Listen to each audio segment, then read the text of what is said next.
Rita ndiro zita langu.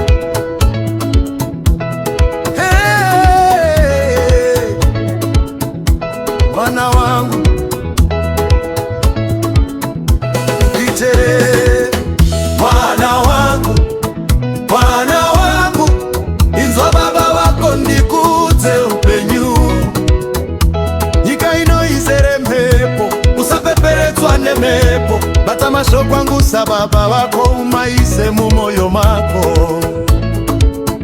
Ndokuti ufambe zvakanaka upenyu hwese. Mwana wangu, mwana wangu, isi nyika isiye kumanya.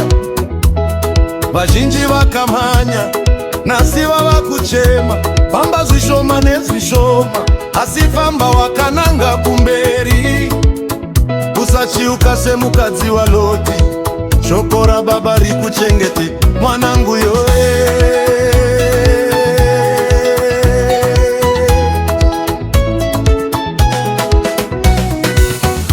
Ndakakumbira kuna Mwari ndichiti ndipeiwo mwana.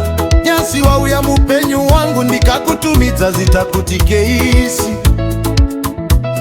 Muvaro wazara mumba, saka ndine chikwereti chekukudza chokwadi. Kuti kana wakura mwana usazoti handina kudzwa. Mari iripo haiwanike inotsvagwa nedikita. Usava usaviridzira zvinounza kutukwa. Shanda nesimba rako kunyangwe zvichirwadza. Nekuti pfuma yembava inopera semhepo. Kana osarudza shamwari sarudza dzinovaka.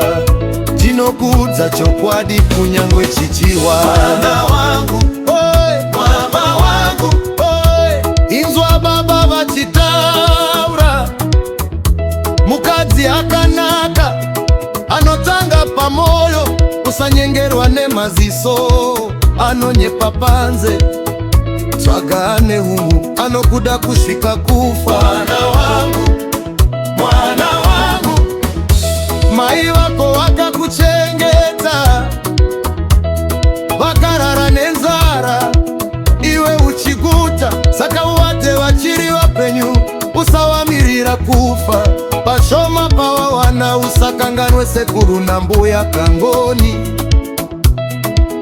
Kumusha kunyanga nekuti gomba reku harina nzira yekudzoka nayo kuvapenyu.